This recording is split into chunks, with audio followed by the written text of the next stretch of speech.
been an astrologer. I've been an astrologer now for about 35 years. Um, I've been full time maybe for the last decade or so, maybe a little more. And I did it part time, for a long time was on the side. I just never thought that it would be something I'd do full time. And it just sort of swept up on me. And I'm certified in a number of forms of astrology, from shamanic astrology to evolutionary astrology, fixed star astrology, astromythology. I'm now learning medical astrology. And I just continue to be fascinated by astrology and how it reflects, you could say, reflects to me my own nature, reflects what's going on. I don't see that the planets are doing anything to us.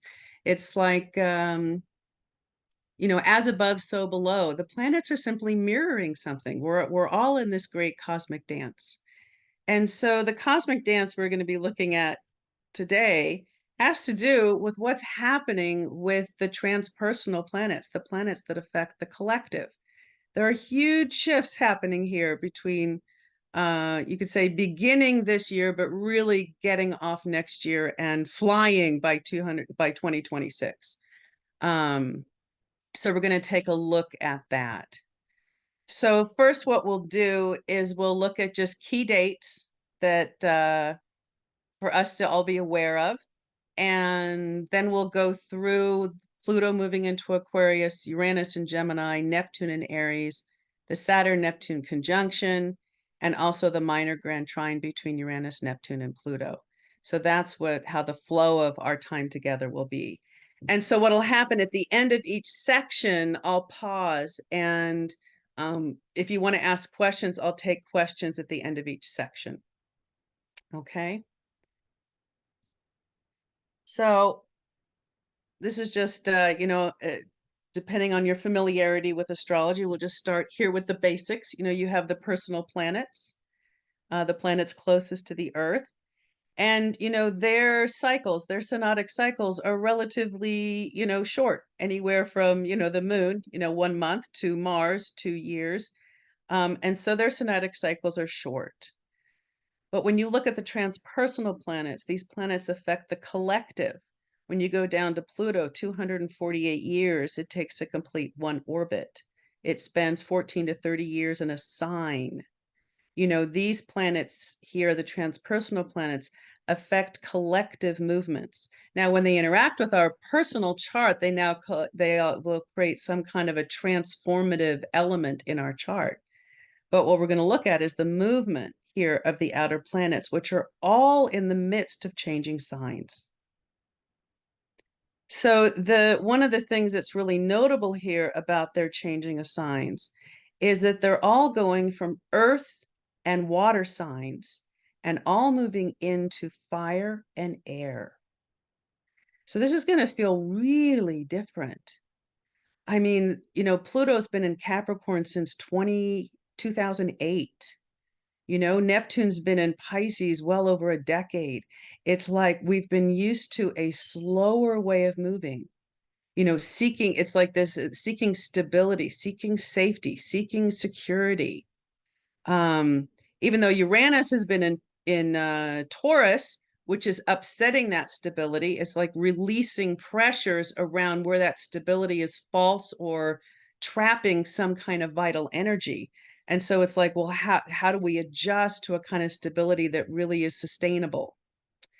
But so this is sort of the last year, 2024, where we can like figure out how to ground ourselves, stable ourselves, get our affairs in order, because when we sort of come into 2025, things are going to start moving much faster. Fire and air is very fast paced. It's action oriented. It's innovative. It's spontaneous. It's not reflective. And this year we have time to reflect, time to integrate, time to go inward, because it's going to be a much more extroverted, interactive kind of energy that we're moving into in 2025.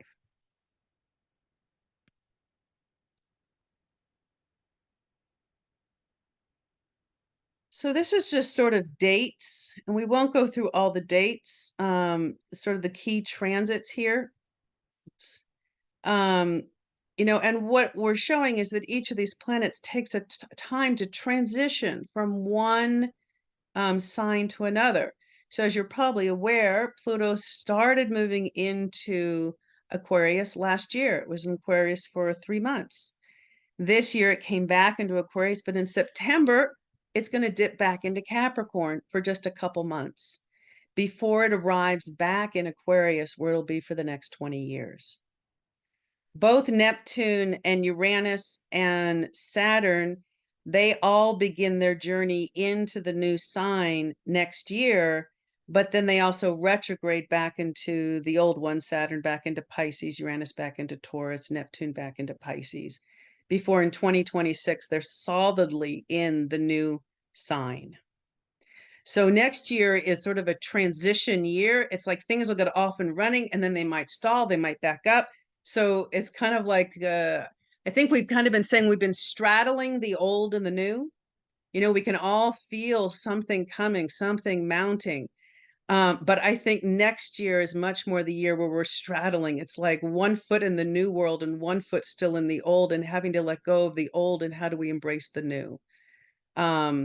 But it's going to be like the door opens to it. It's like the door's not open to it yet. We're standing there, we can feel it coming, and there's pressure. It's almost kind of like suddenly I have this image of a tunnel, and and we're inside of a tunnel, and we can feel there's water gushing through the tunnel, and we have to find a way out. We can feel it coming. And so next year it's like the portal opens, and we find the way through to the new paradigm. Key dates that we're going to be looking at is Uranus is squaring the nodal axis in June 2026. The Saturn-Neptune conjunction will be in February 2026, even though they're going to be within a couple degrees of each other this year, next year, the year after that. They're moving close together, Saturn and Neptune. In fact, they're both going to be straddling Pisces and Aries together, both going into Aries, both going back to Pisces, and moving together between the ending and the beginning. There's also going to be a minor grand trine between Pluto, Uranus, Neptune, and Saturn, which really is going to help us feel the willingness, the optimism, or have us carry us into the movement of this.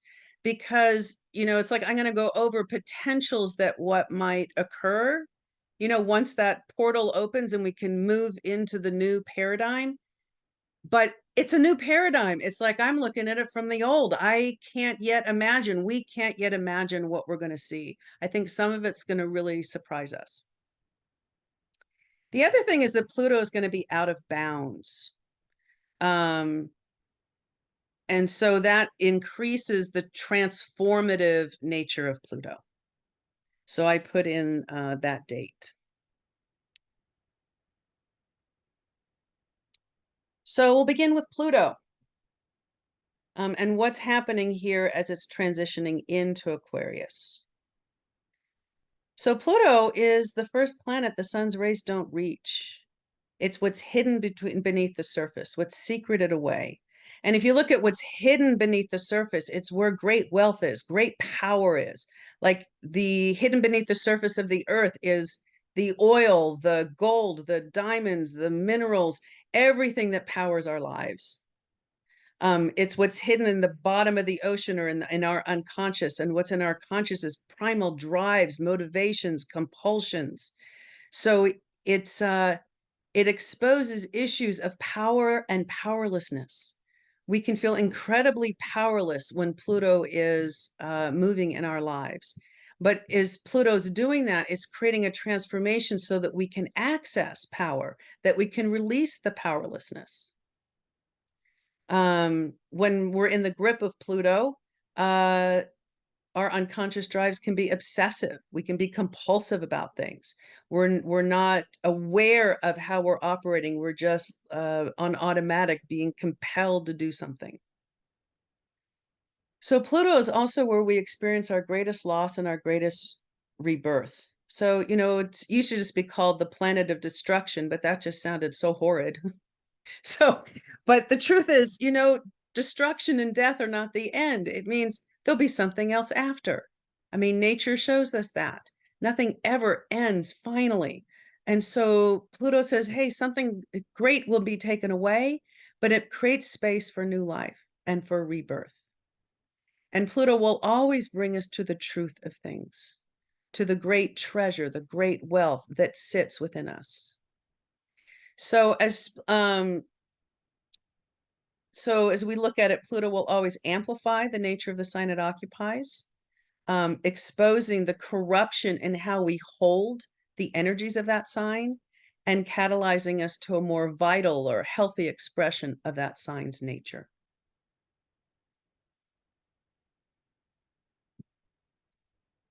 Again, here's just the movement here. It's been in Capricorn since 2008. It's now in transition between Pluto and Capricorn and will finally arrive in Aquarius in 2024. And just a note about out of bounds. So one thing I would recommend is that you guys might look at Rosie Finn. She's out of Olympia, Washington. She's been doing incredible work on the Pluto synodic cycle and its out of bounds cycles. So one thing I'll say about the out of bounds cycle is that after 2031, it is not going to go out of bounds for another 10,000 years. So the fact that it's going in and out of bounds over a 5-year period is emphasizing the transformative time that we're in. She has a lot more to say about it, but I'm just going to put it in there. So in the crossover years, it's like we're starting out and then we're back in Capricorn. It's like we got a taste of it last year. We're now getting a more of a taste of it now. But the Capricorn's not yet done. So at that 29-degree point of Capricorn, or it's kind of like something is falling apart. So you could say Pluto in Capricorn since 2008, it's been dismantling the status quo or exposing the faults in the system, showing, patriarchy for what it is, or leaders or governments or corporations. It's like the emperor has no clothes. And so we're watching this sort of if it's not dismantling, it's a deconstruction of a myth of everything's working well. And so there's sort of shocks here on as we become aware of what's been operating beneath the surface or behind closed doors or what's been mismanaged or where the corruption is. And there needs to be accountability for that corruption. And this is part of Capricorn's last degrees here or Pluto's last degrees here in Capricorn, so that we're free, could say, to move into the Aquarius, which brings in the new world, the new age, the whatever you want to call it, the new potential. So this is just more on what Pluto and Capricorn is going to be doing. We're seeing the people rising up against governments or against oppression or against monarchies. There's sort of this breaking down of hierarchy, breaking down of leaders being able to, say we're better than you because, I don't know, we were born into it or we have all the money or whatever it is. And there's the Pluto and Aquarius will bring in much more of that feeling of all people are equal and all must be taken care of. But the Pluto and Capricorn really helped fuel the sense of hierarchy or the sense of power at the top. And but as it's leaving Capricorn, you're starting to see the protests or the pushback on it.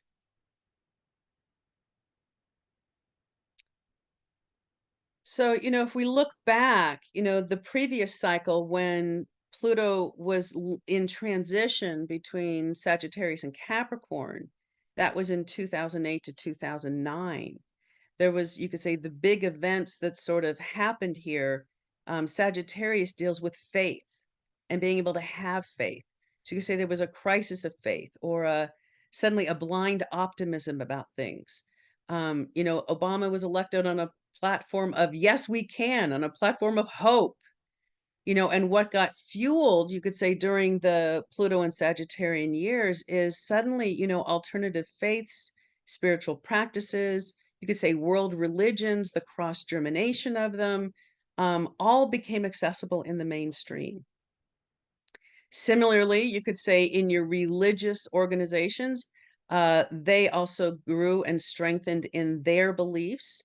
The fundamentalist religions started entering the political arena, and the militant ideologies connected with religious belief, they began to rise and accelerate.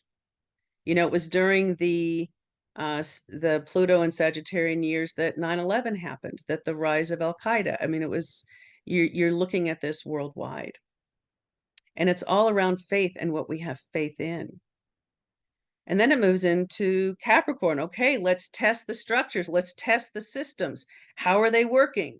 It's kind of like, well, they're not working very well, are they? So it's like we get to see what's exaggerated, inflated, corrupted.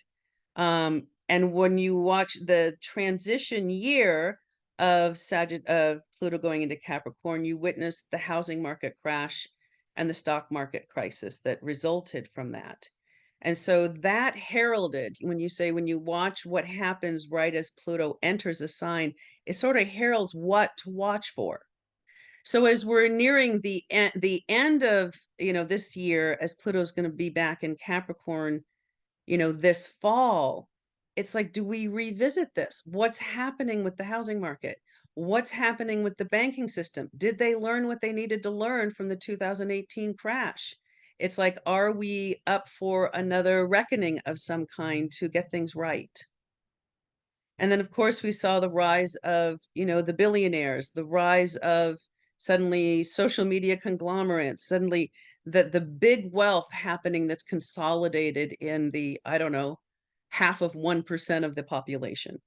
And so this was all something Pluto in Capricorn helped to, I don't know, feed. So,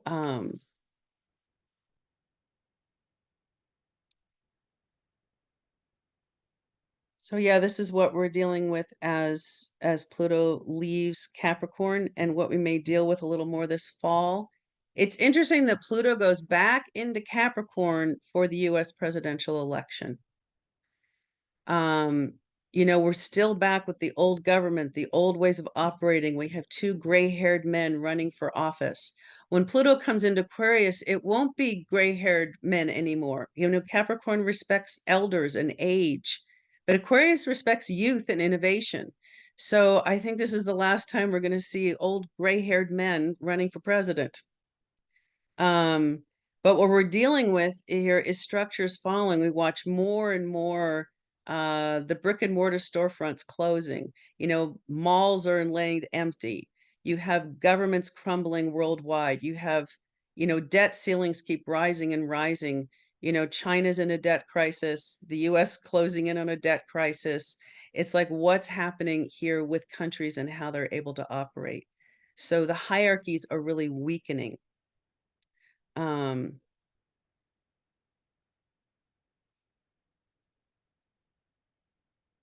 I think I just want to give a nod to, we're not really out of the US Pluto return. It had its last exact aspect in 2022, but the end of last year, it came in December, it was within a half a degree of an exact conjunction with the US Pluto. And this year it'll come back and it'll just be within 2 degrees. So we're still feeling it. And so I'll just briefly go over, what that means, the Pluto return. It's the first time since the nation was founded that we're having our Pluto return. Pluto resides in the United States' second house. The second house represents values, money, financial systems, real estate, geography, the soil, food production, possessions. And we're watching, it's a crisis of our values. We have a constitutional crisis. It's like both sides think the other is not keeping to the Constitution. We're having a battle over democracy. Do we value democracy? Some people don't value democracy. You know, our financial systems, how we handle money, how we handle real estate. These are all things that are sort of in crisis. And so the potential here is the United States has a rebirth here of its democracy, that we return to the very principles of what founded us. You could say the difficulty is, can we agree on what those principles are? And the great risk, if we don't sort of do the test, is we can lose democracy. And so, you know, democracy is sort of on the line here as Pluto does its job here on the US Pluto return. So for each of us, you know, we're ending a 16-year journey with Pluto in Capricorn. We can look at what's going on in the world. We can look at a lot of things that we can affect. You know, it's more like, how do we move with? But there's an opportunity for each one of us as we've moved with the Pluto and Capricorn energies. You know, Pluto in Capricorn values integrity. You know, have I been handling my responsibilities well? Can I come into more integrity?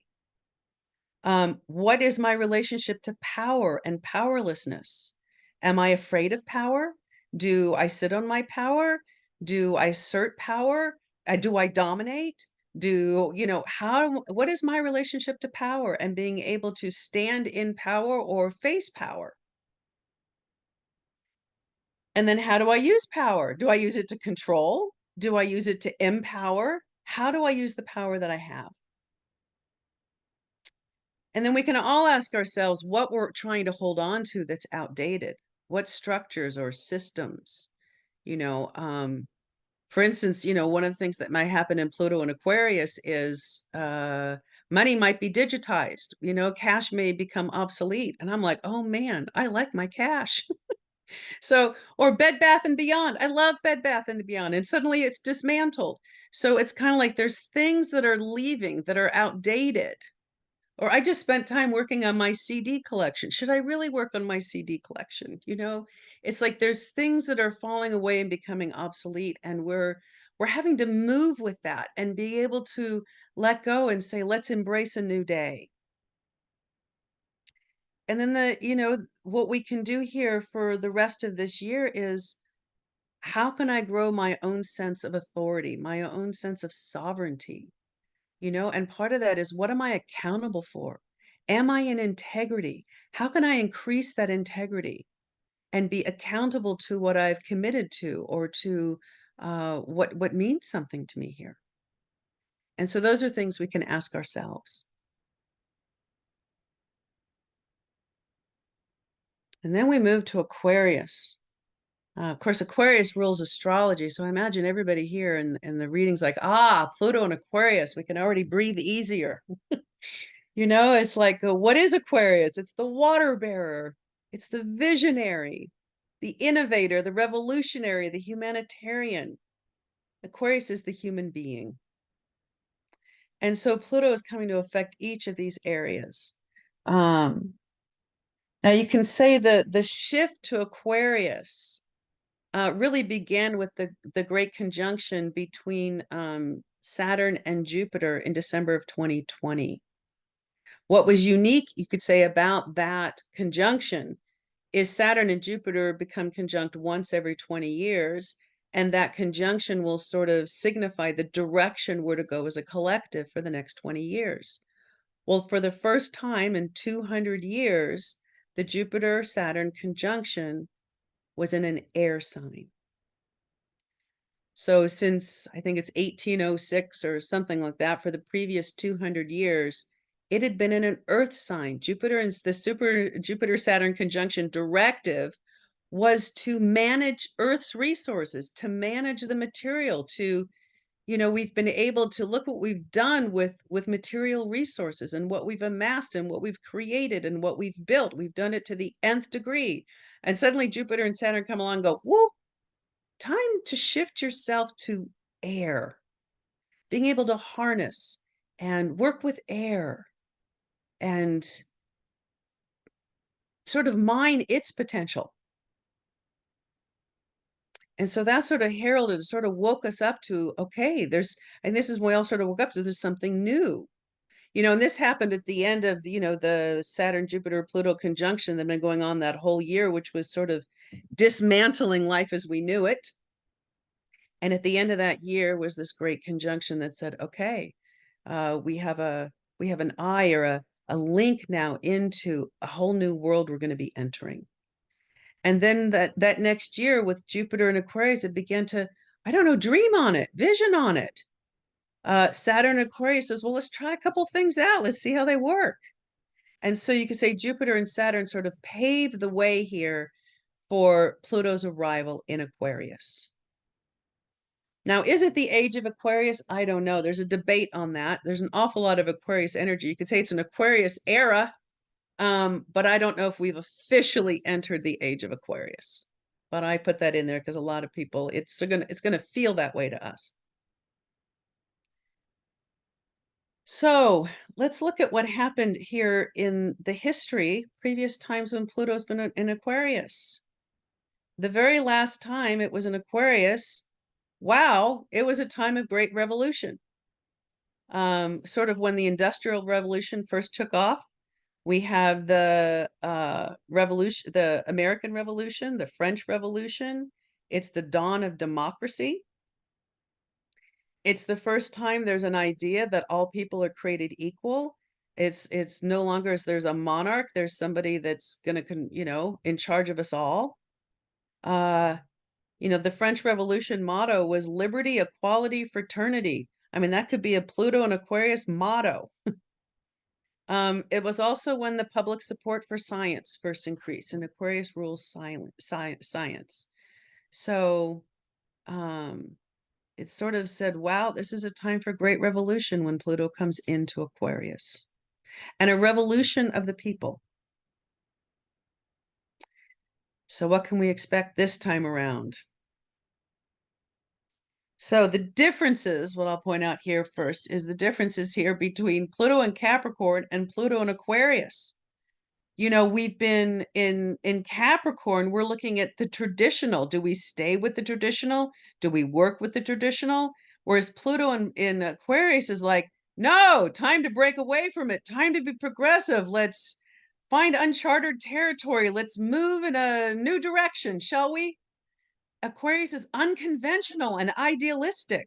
Whereas Pluto in Capricorn, it's trying to stay with something pragmatic and known. Pluto and Capricorn, what is the thing that's most esteemed? Money. Let's amass money. For Aquarius, it's knowledge or innovation. Because what Aquarius, Pluto and Aquarius is doing is looking at harnessing air. And air is our thoughts, our minds, our intellect. And so whereas Pluto and Capricorn, it's the power of the few, it's the hierarchy. And so we'll be looking here with the Pluto and Aquarius, more a move towards decentralization of power.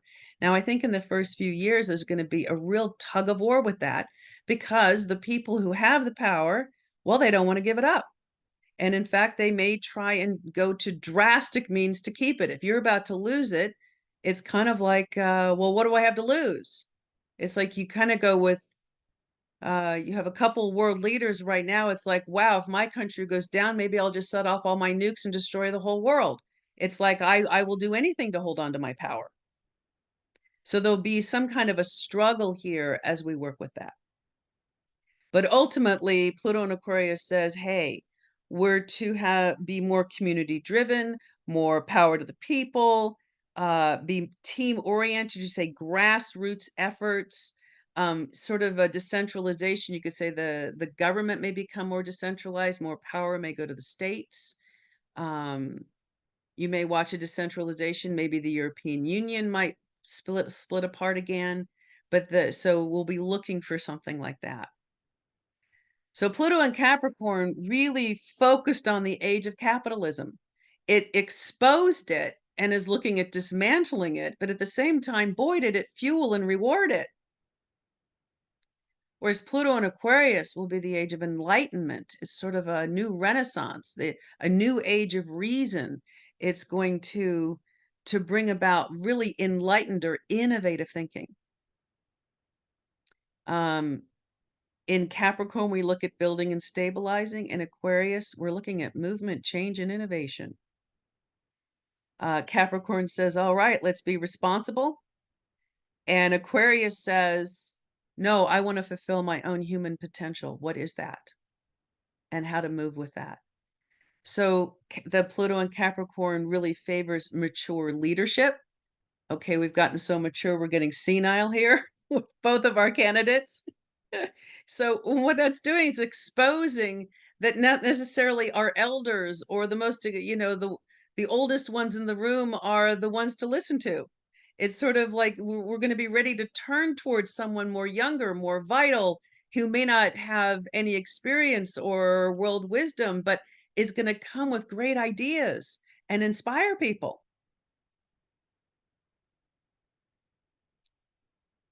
So what we're really looking at is harnessing air as opposed to harnessing the Earth's resources. And so what's associated with air? Social exchange, conceptual thinking, progressive vision. Air also encompasses electricity or electronics, the World Wide Web, technology, outer space, freedom, and equality. So as I said, reason and knowledge are rewarded. The leaders become younger and more progressive. Communications there'll be rapid development in communications on all levels. And air seeks freedom. Unlike Earth, which just wants to settle in, air is looking for greater freedom, how to get out of the box. It's like like in the wintertime right now, like all my windows have been closed. And 2 days ago, it was such a nice day. And I could feel how stale the air had gotten, in my house. It was like I couldn't wait to open the windows to let the air move. Air needs to move. It doesn't want to be trapped. It wants to constantly, it's like, this is what we know. Fine. What else can we learn? What else can we discover? What else? Where else can we go? Don't keep me trapped in a box of of our own making or whatever it is that we've already decided. So you can say the shadow side of this, because air is very intellectual, is that we become hyper rationalized. We become too much in our heads. Things are too much focused on science. You could say part of the whole AI movement is there's people that are saying the next evolution of the human being is AI. And it's like, really? Is the human potential simply the development of the mind? And so it's like, what's happening in our relationship with technology, and our overinflated worship, you could say, of the intellect at the expense of connection to our heart, connection to our body, the ability to be compassionate and kind, the intuitive element. So it's like, this is the one thing to watch for. Can we stay grounded and not get so in our heads and so interacting so much with technology that we become mechanized?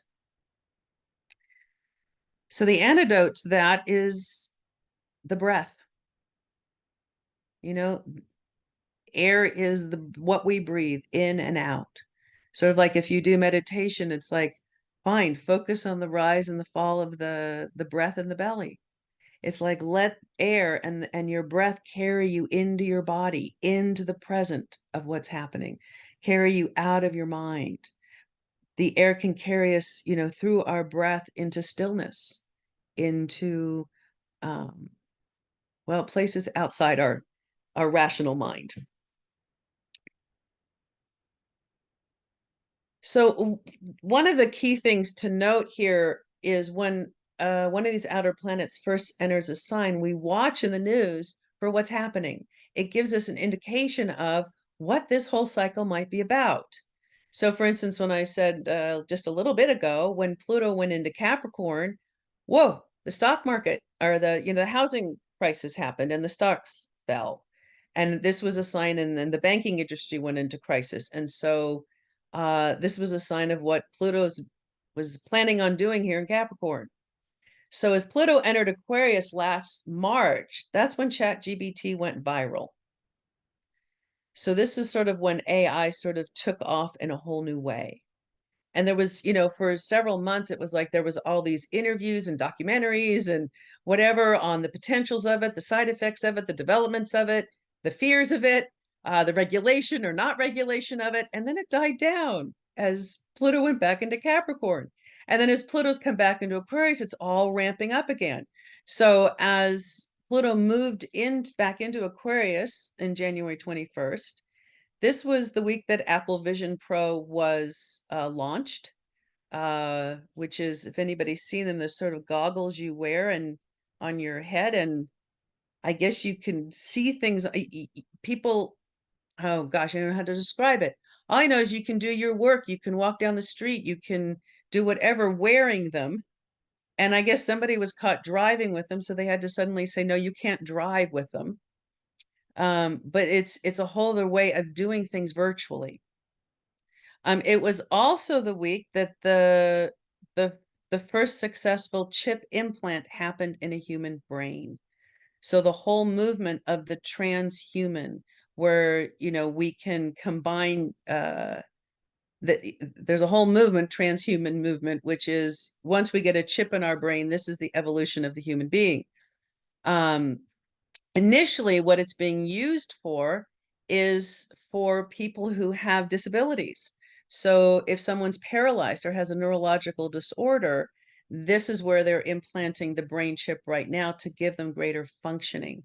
So it's a sign of how technology is going to support us in really advancing our healthcare. And then you had the Boeing jets malfunction.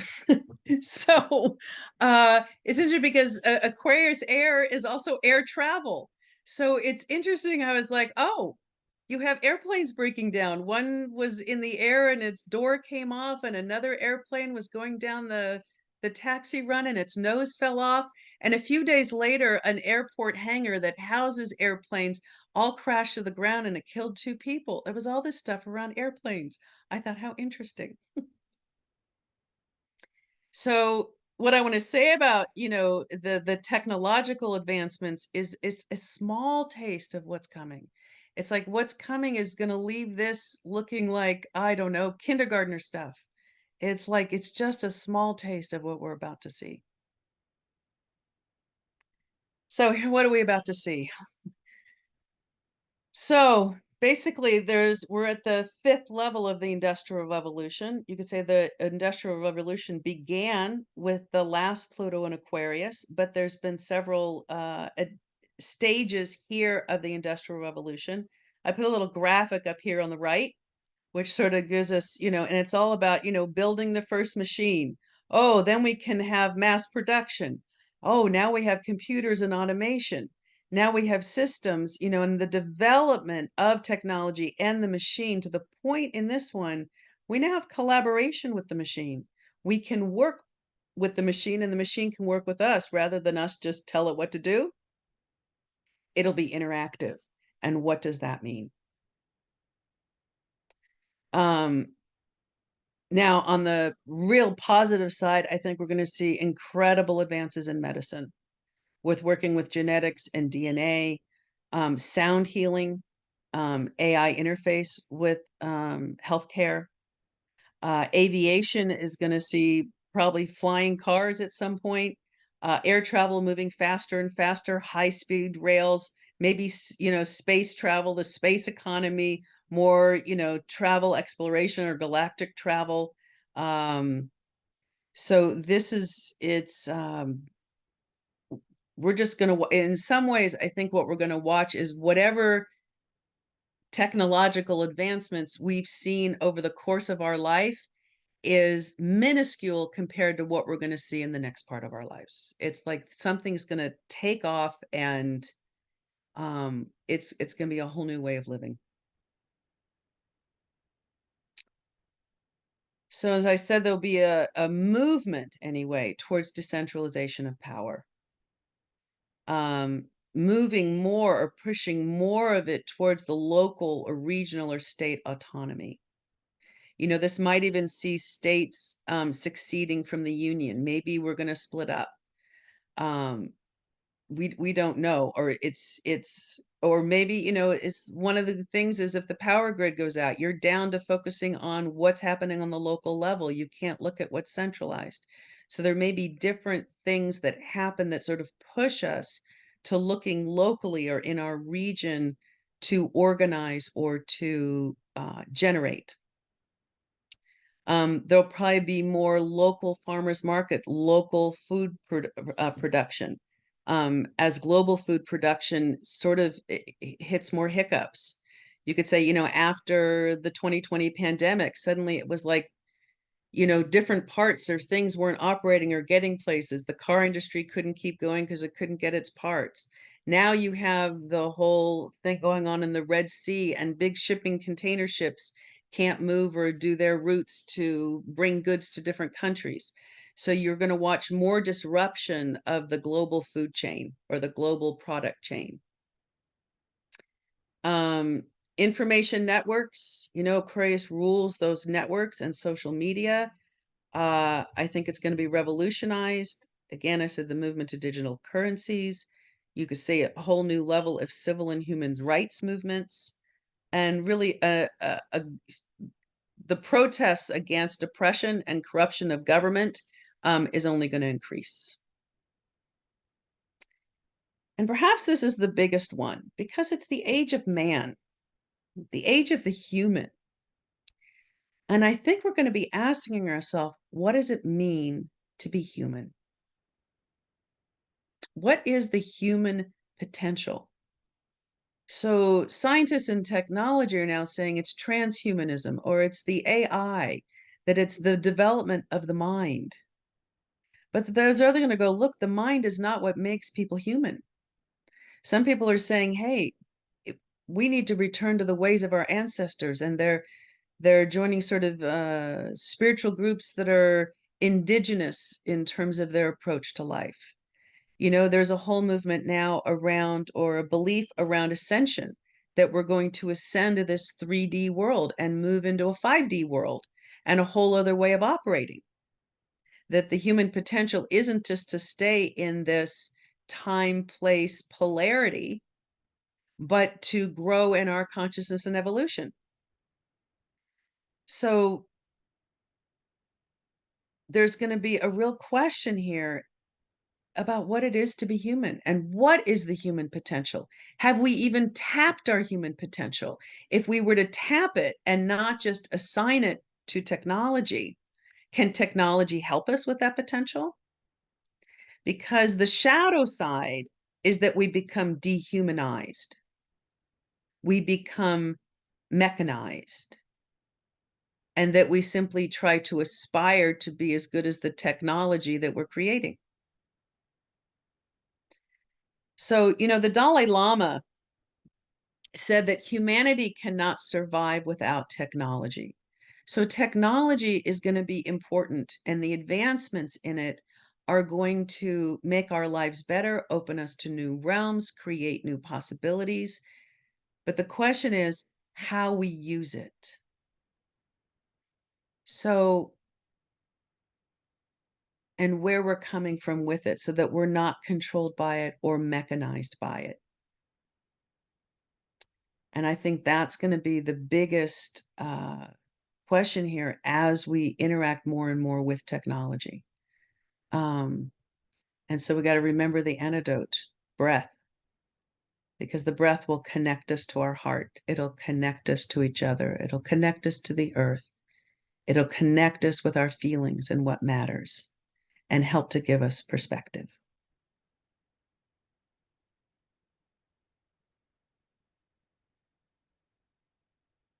So I already mentioned the Great Conjunction here in 2020, but for our individual birth charts here, how does this impact each one of us? We're all part of a collective movement, and we're all going to be moving in some collective stream here. We may be in the center of the river going, woo, go faster. And we may be sitting on the shore going, oh, not me, but we're still all part of it. So the thing is, how does this Pluto entering Aquarius, how it might impact each one of us? So, in our natal charts, where 0 degrees resides in our natal charts, the house that it resides in will tell us where that transformational energy is going to be felt the strongest. And if we have planets at 28 or 29 degrees of a cardinal sign, we're likely feeling great challenge last year, this year, maybe into next year, to shift something, maybe to let go of something. And then if we have planets to 0 to 3 degrees of a fixed sign, guess what? You've been waiting for this time. It's not going to be easy. It's going to be challenging, but you've been waiting for your life to be revolutionized. Especially if, one of the personal planets is being activated here by Pluto at 0 degrees. So this is the end of the Pluto section. If anybody has questions, I'm happy to take some questions before we go on.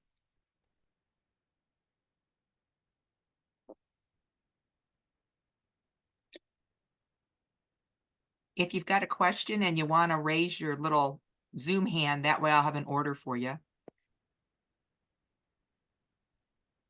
All right, Vinette, go ahead.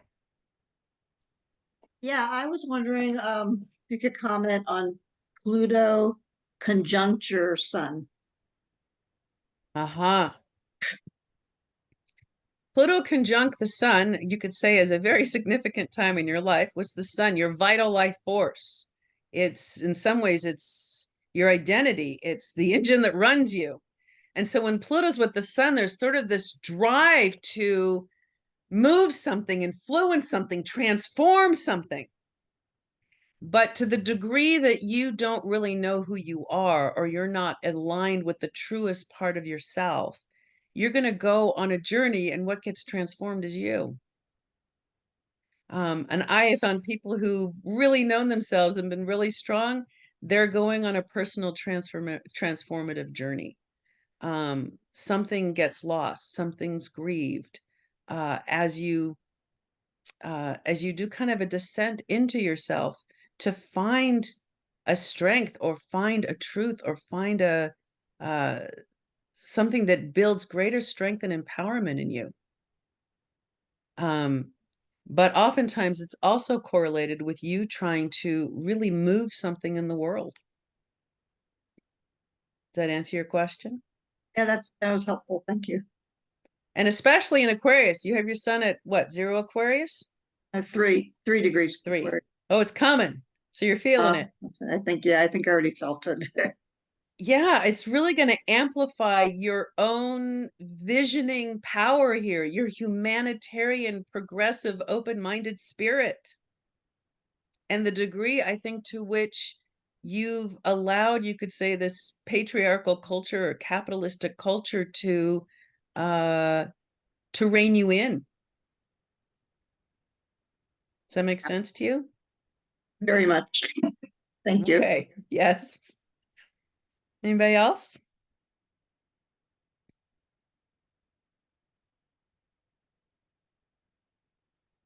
Is everything clear? Everybody with me? I think so. I think we're ready for more. All right, we'll keep going here then. On to Uranus in Gemini. So Uranus will move to Gemini next year, and it'll be in it for 8 years. So when we look at Uranus, it's the planet of freedom, rapid change, often unexpected, surprising. It really favors originality. It disrupts. Not for just disruption's sake, but it's more like there's energy that's trapped or energy that's held in by certain systems or ways of operating, and we've got to break up those ways of operating to let the energy out so it can be disruptive. It's very innovative. It rules technology and it rules science. And it's going to be combined with Gemini. the planet of communications, commerce, travel, community, neighboring countries, early education. All of these realms will experience some kind of disruption, rapid change, and innovation of some kind over the course of 2025 to 2033.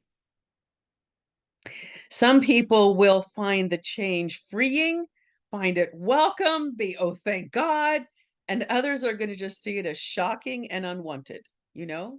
Like I go, for me, the day that suddenly all currency is digitized and there's no cash, that's just going to be shocking and unwanted to me.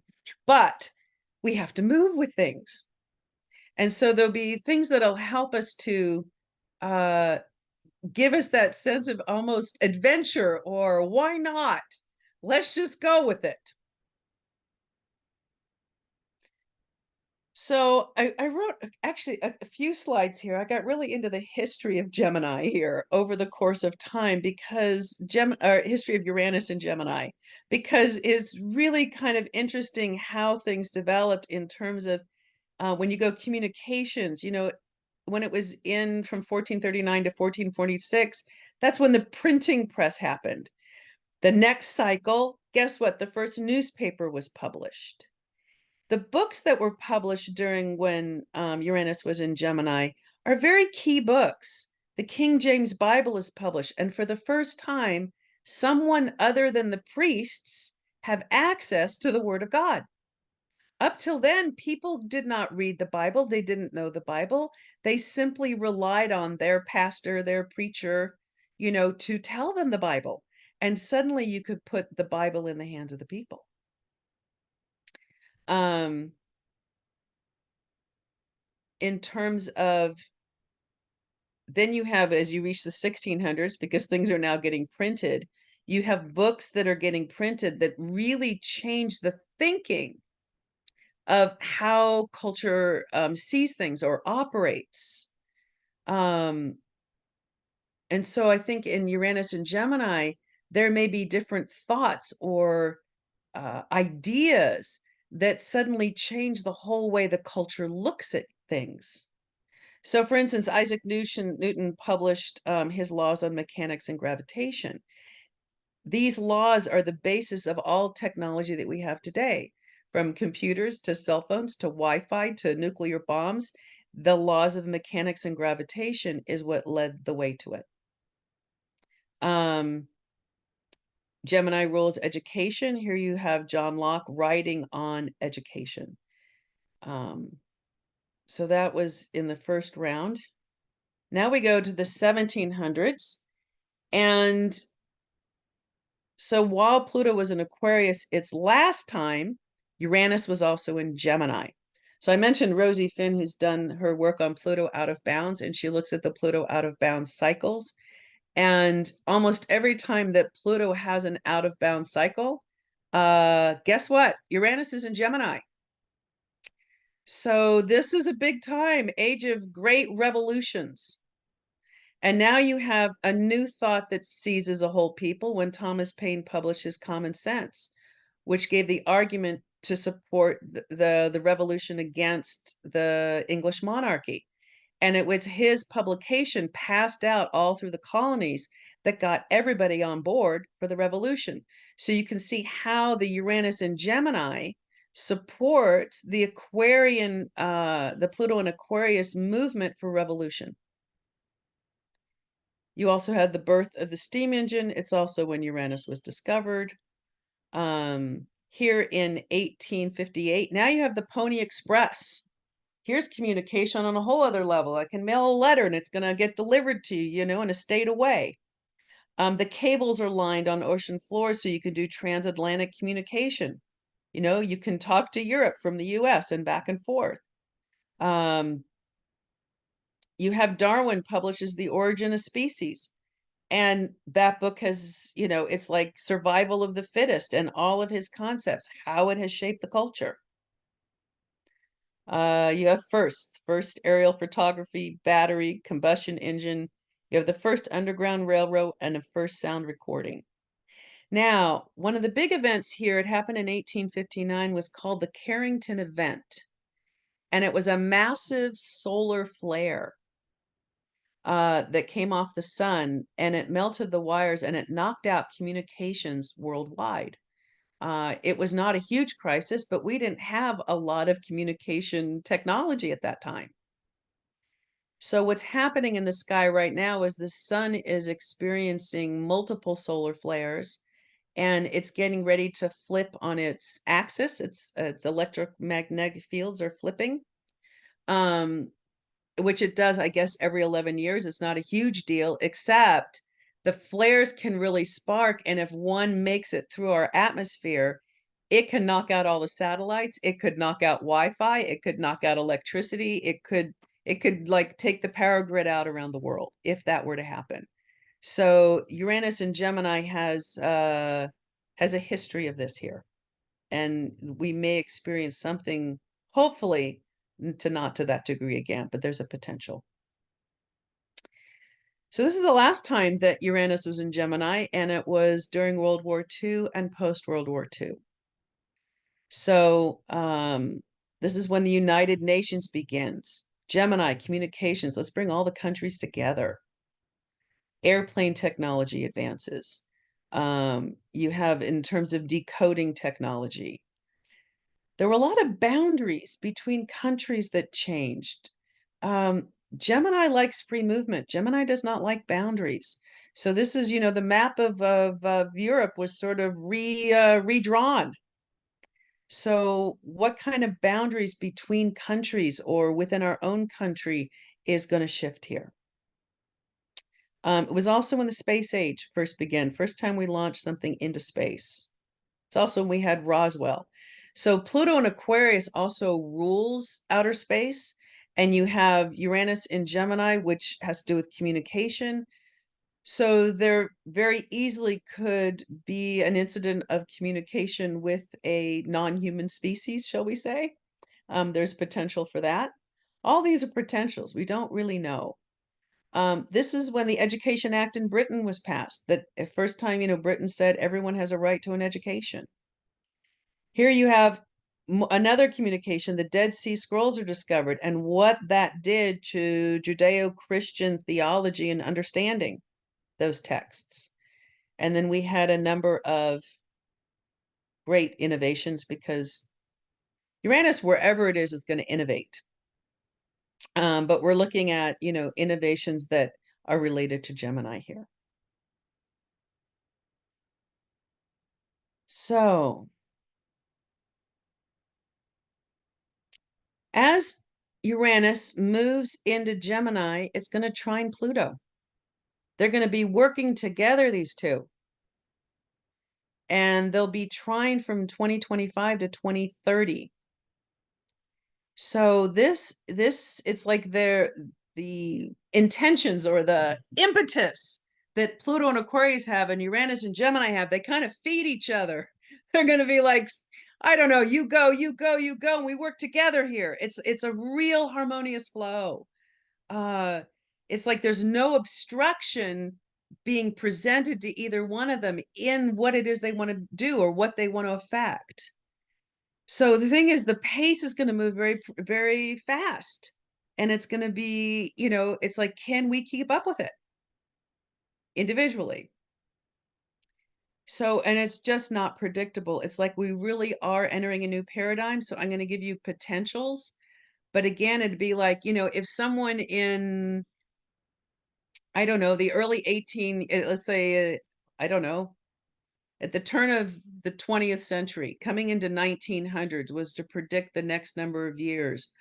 I mean, could they have seen microwave ovens and, I don't know, commercial air travel and the advent of cell phones, and think of all the things that have changed our lives. So when I look at Uranus and Gemini, it's like, what did that first printing press do to a population that could now get news or write down their thoughts and broadcast them? What did the first telephone do, or electricity? It's like we didn't even know what we didn't have, and then when it came, it revolutionized our lives. So that's kind of what we're on the brink of.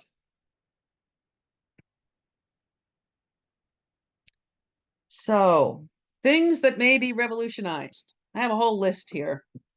You know, advancements, there's going to be around Wi-Fi, internet connectivity. Will it become free to all?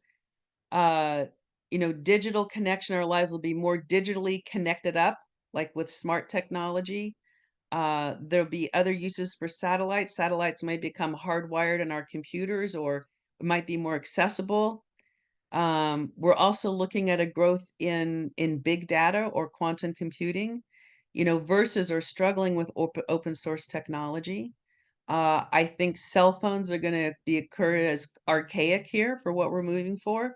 And it's interesting. I was watching something that was talking about the advance of computers, and it said soon you won't even need a computer monitor or a keyboard. And I was like, what?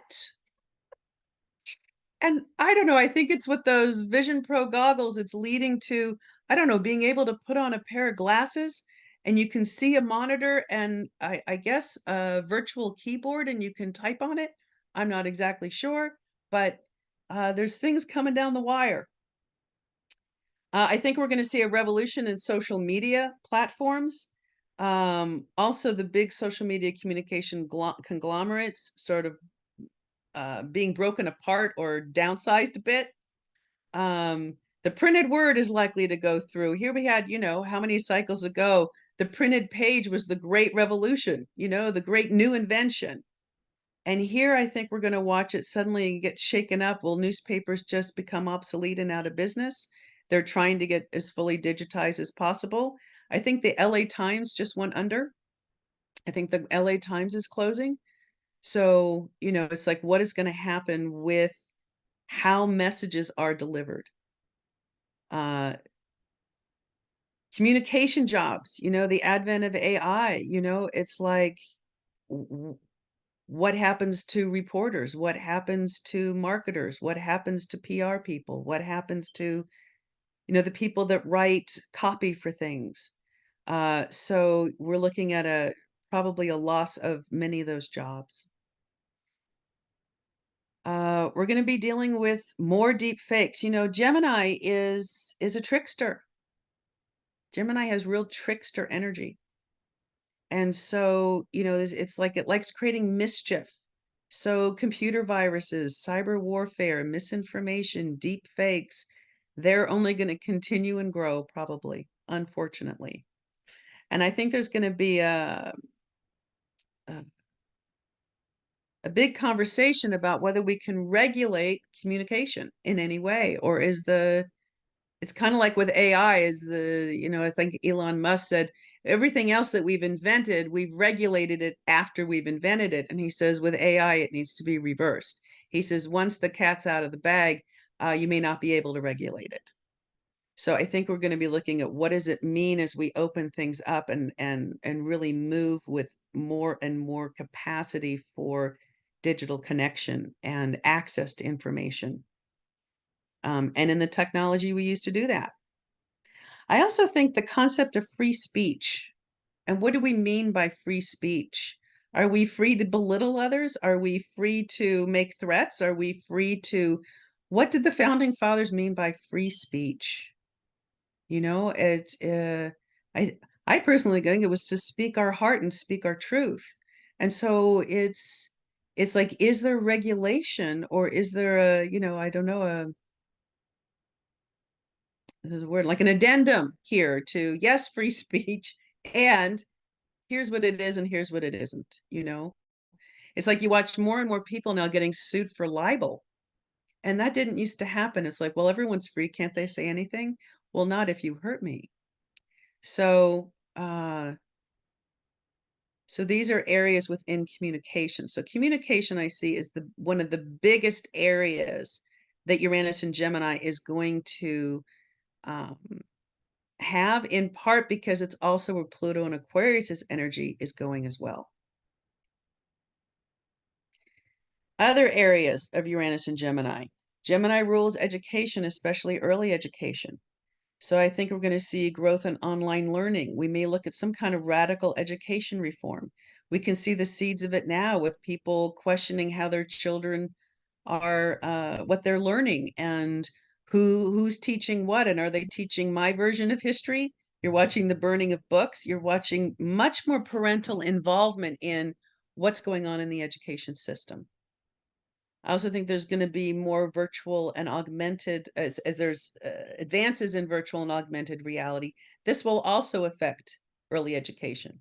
Like suddenly, I don't know, I just flashed on in Star Trek, they would have the hologram, you know, where they could go in and create their own reality and then interact with it.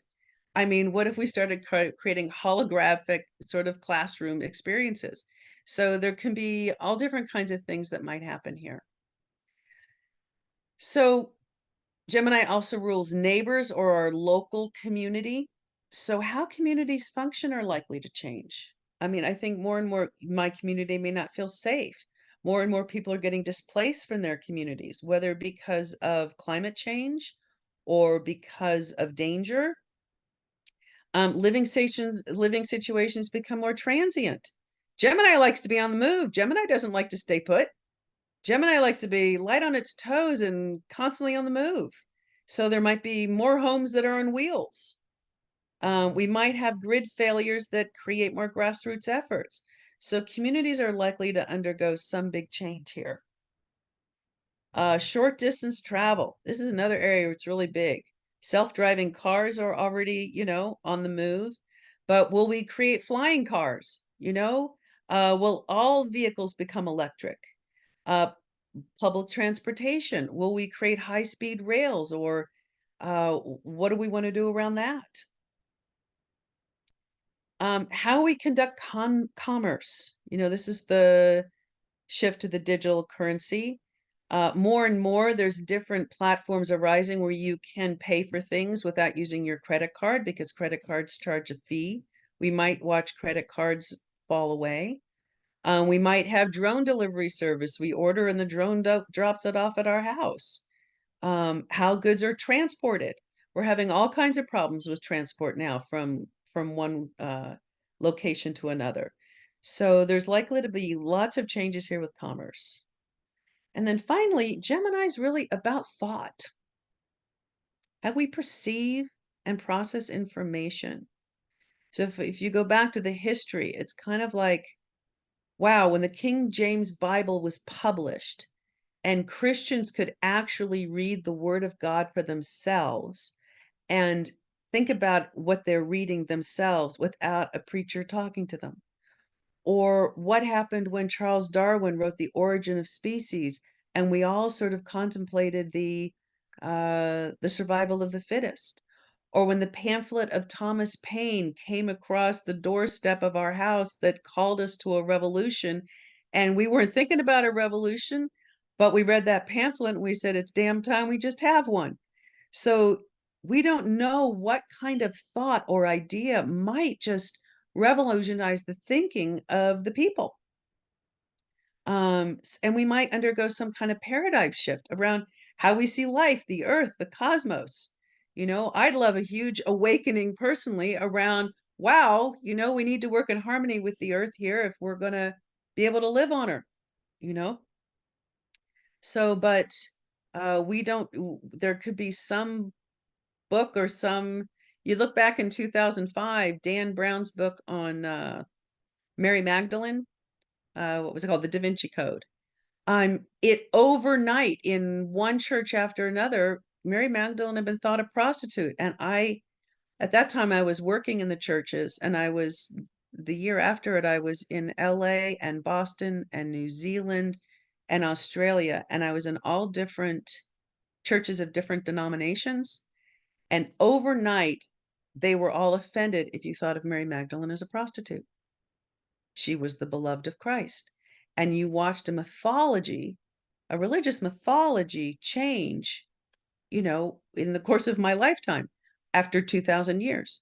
So, you know, it's like, what kind of thoughts can revolutionize our ways of thinking? So Gemini naturally squares Virgo and Pisces. So for those of us who have a lot of planets in Virgo and Pisces, we may have a difficult time. You know, the Virgo energy likes to be able to, I don't know, have a plan and take care of the details and be meticulous about them. And you know what? Life may be moving too fast to take care of all the details, or the plan keeps changing. And so, the Virgos amongst us, we have to maybe lessen our need to get things perfect and how to move more with the flow of things and surrender.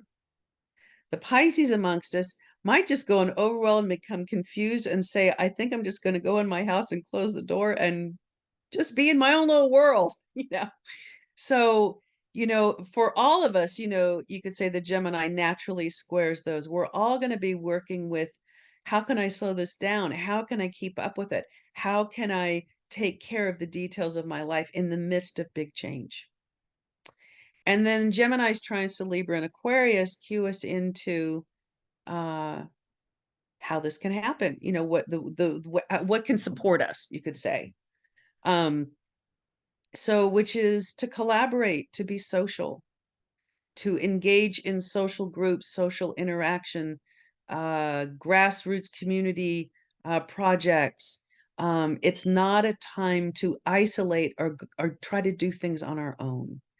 So, for people who have planets in Libra and Aquarius, this may be a really exciting time for you, except of course, the person I just talked to had Pluto on the sun.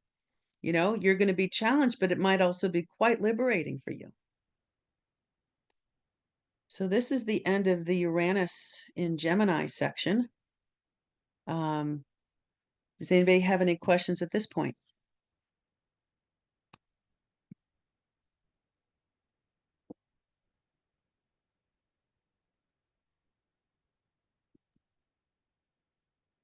Anybody? Is everybody following? Is it interesting?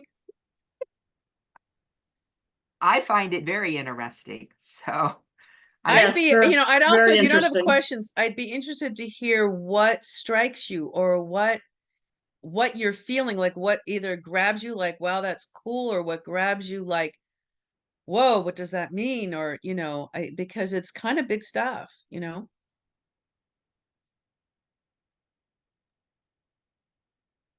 for me personally, this is Mhm. all falling in my money houses.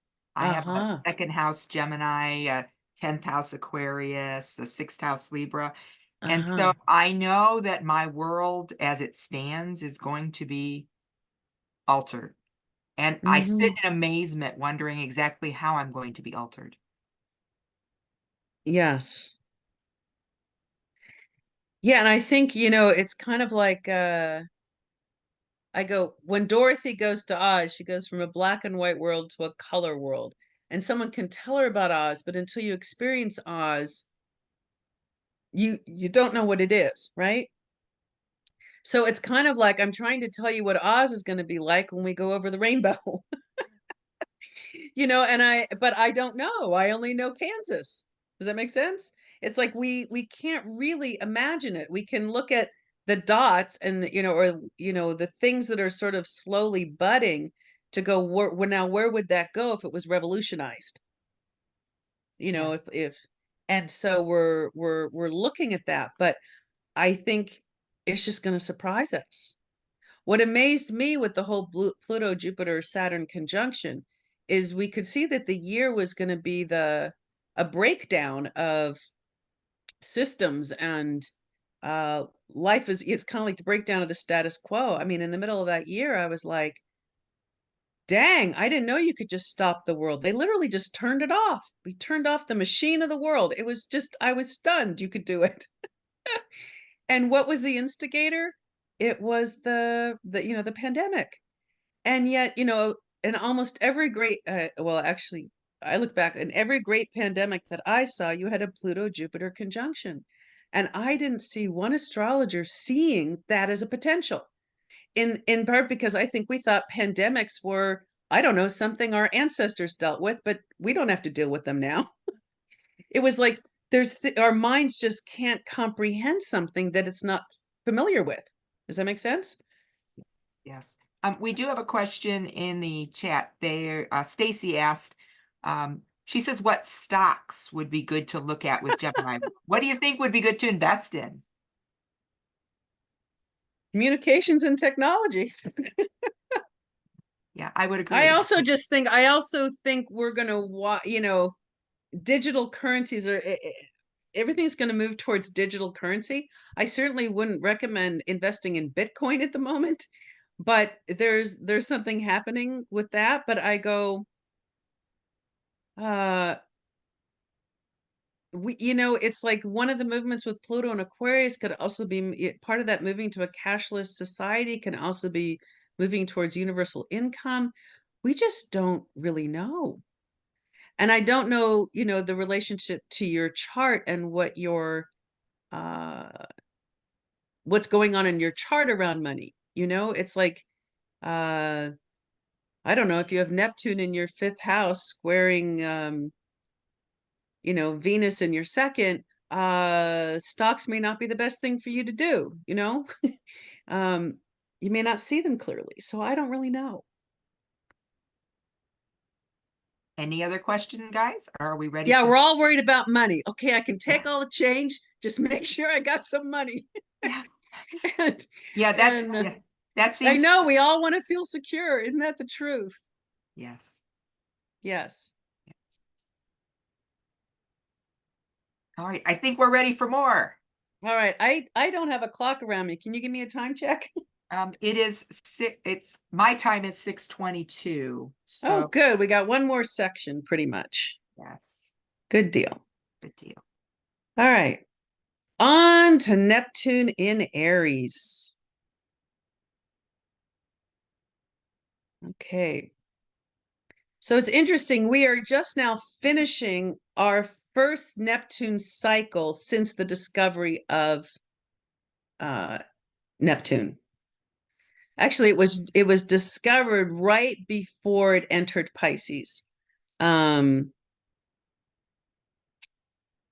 it was discovered in 1846, and I have the date. I think it was maybe it was 5-6 years later, Neptune entered Pisces. So whenever, we discover a planet, it correlates to, oh, here's another level or dimension of life or existence that we can now incorporate in our collective way of operating, our collective mind. So, so Pisces here, Neptune is at home in Pisces because it rules Pisces. So, what's been going on since 2011? There's a rise in interest in spirituality, cross-germination of world traditions. There's been a rise in the value for developing our intuition. There's also been a rise in mass deception, propaganda, misinformation. We're watching a great crisis, worldwide around substance abuse and addictions, homelessness. Cyber warfare, cyber ops is on the rise. Also, we've sort of had epic floods and mass migrations. So, but I think the great potential here of the last, 13 years has been the development of our own spiritual sensibilities or connection with something larger than ourselves and larger than this time, place, reality, and calling us to find that for ourselves.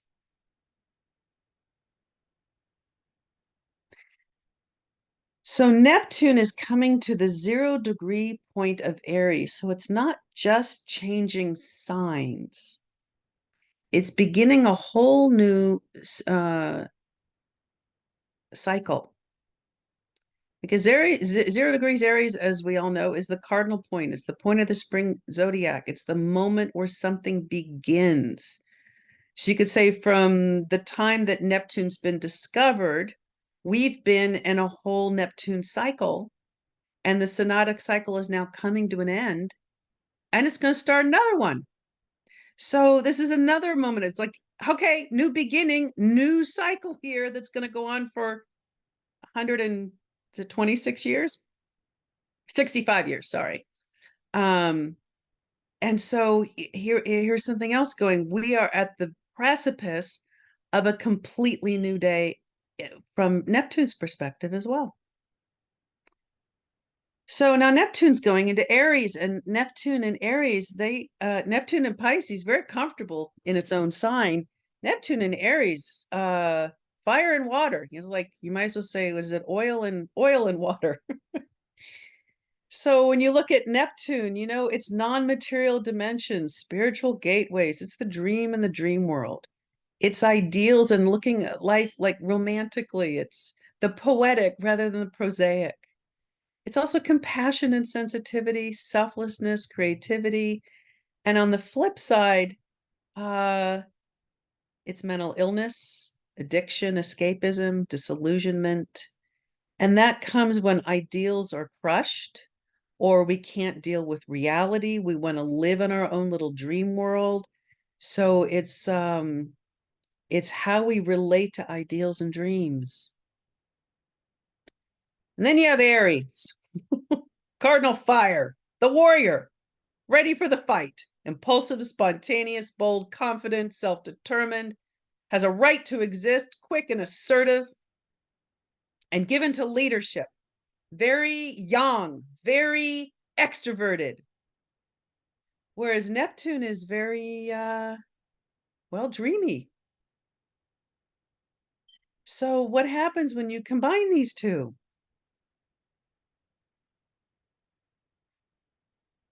So so when we look at the history of it,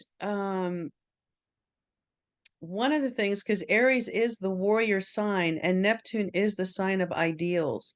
We're ready to fight for our ideals. So the Civil War is interesting. The last time that Neptune came into Aries, the Civil War began literally one day before Neptune entered Aries. Does that mean we're going to deal with war this time? Not necessarily, but there's some kind of potential here.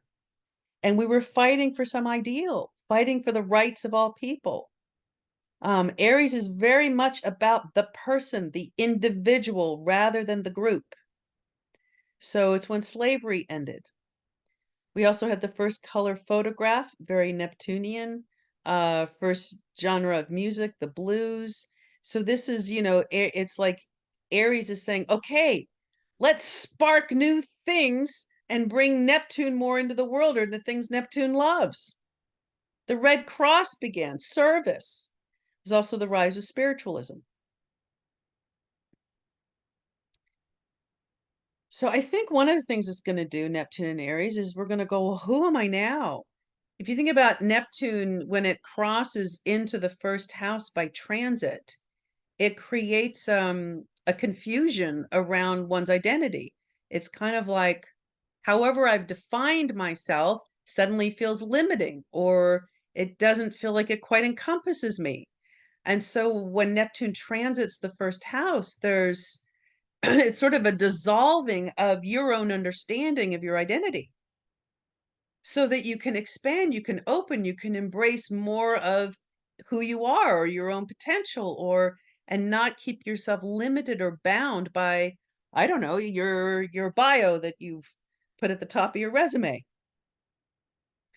So, and you can see how this can couple with what Pluto and Gemini are doing when things are changing so quick, or let's say your job becomes obsolete, or the way you've operated no longer valid, or you know, things are changing and it's kind of like, wow, am I just part of the old guard? You know, is there a way I can jump in here?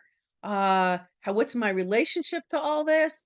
So it creates a, you could say, a bit of a crisis around being able to expand our own definition of ourselves as individuals. And as we do that, though, we're going to feel lighter, more fluid. Humans' rights issues will rise up because it's like Aries really values the self-determination of the individual. So the rising up of the people. So, and as it sort of takes hold in us, we're going to be ready to fight for something, you know, an ideal of some kind. So what are we willing to fight for? We might even be willing to sacrifice for something. So it creates the spiritual warrior. So it also creates the religious warrior. And because the focus is so much on the empowerment and the leadership of the individual, that you're going to watch the family unit diminishes or birth rates decline, because people are about fulfilling their individual potential and being able to move with that rather than move in our, the safety of the family system. Aries also deals with very, you could say, young, masculine, youthful energy. So there could be a crisis around, what does it mean to be a man? So traditional male roles may become obsolete due to AI, probably, or different advancements. You're going to watch male infertility and impotency rise. I know that's already happening. Traditional roles between the male and female will continue to be undermined.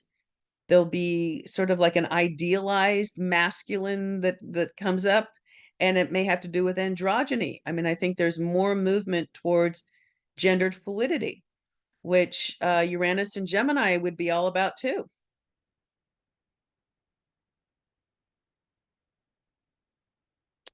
So other things are potentials here of Neptune in Aries, because Aries is also our leaders. So Neptune in Aries could mean the leaders lose their status, lose their role. There's a leaders have a fall. You might also see assassinations. You might also see charismatic or religious leaders rise up, or messianic kind of figures. So you're watching a big shift here in leadership. There can be a disillusionment with our leaders, but also like the sort of a cult leadership rising up as well. There'll be a crisis around faith.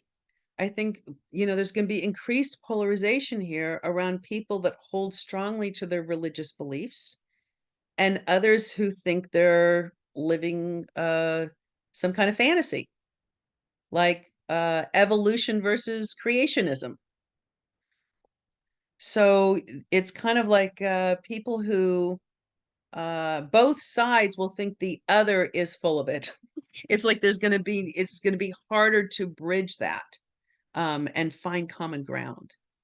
But at the same time, I think, your established church organizations or big church institutions are going to be really called out around their abuse of power. So when you look at loss of leadership and church institutions being called out, is the role of the Pope going to get exposed in some way, or what's happening in the Vatican? What else is going to happen here? We're already looking at the seeds of like what's going on with the state of Israel versus the Jewish tradition. It's like let's call religious stuff out here. At the same time, there's going to probably be rampant misconceptions or misunderstandings, around spirituality, around leaders. And so it's going to be difficult to discern what's real. The military, Aries rules the military. So we're likely to see soldiers being replaced by, AI, traditional armies, drones, how wars are conducted are likely to go through some kind of big change.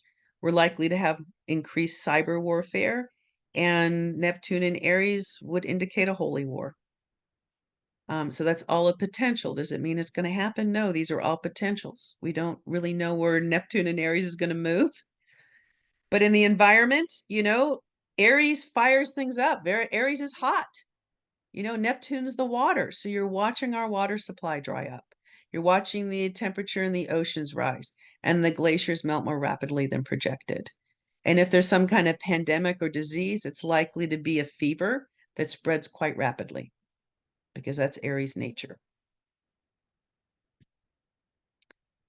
So the last thing here is Saturn conjunct Neptune, because both Saturn and Neptune are going to enter Aries at the same time. And in fact, right now, they're both completing Pisces relatively the same time. You won't get the Saturn-Neptune conjunction really until next year. over here on the side. Once you get to June, they become within a half a degree. Oh gosh, before June. So beginning of 2025, they're conjunct, they're not exact, but in Pisces. But once you come into the summer, when they both enter Aries, they're within a half a degree here all summer long. And then, and even coming into fall, and they both in the fall go back into Pisces together. So the two of them together are straddling the old and what we're ending and the new beginning. And they're moving together back and forth over ending and beginning, ending and beginning. The exact conjunction is going to be at 0 Aries. Incredible time to have an exact conjunction on February 20th, 2026. I mean, they have the Saturn Neptune synodic cycle is every 36 years. So they're starting a new journey here after 36 years. But at 0 degrees Aries, I don't think anyone could find a time that Saturn and Neptune were conjoined at the Aries point in history. They were together in Aries back in 5th century AD. But the 0 degree Aries is such a powerful catalyzing point. I don't think it can be underestimated what that conjunction might mean. Now, as they move back and forth next year over this point, over the 0 point, and then come back into Pisces, some things will take off, but then they won't get steam. It's like, then we'll have to go back because we're not ready for the new beginning.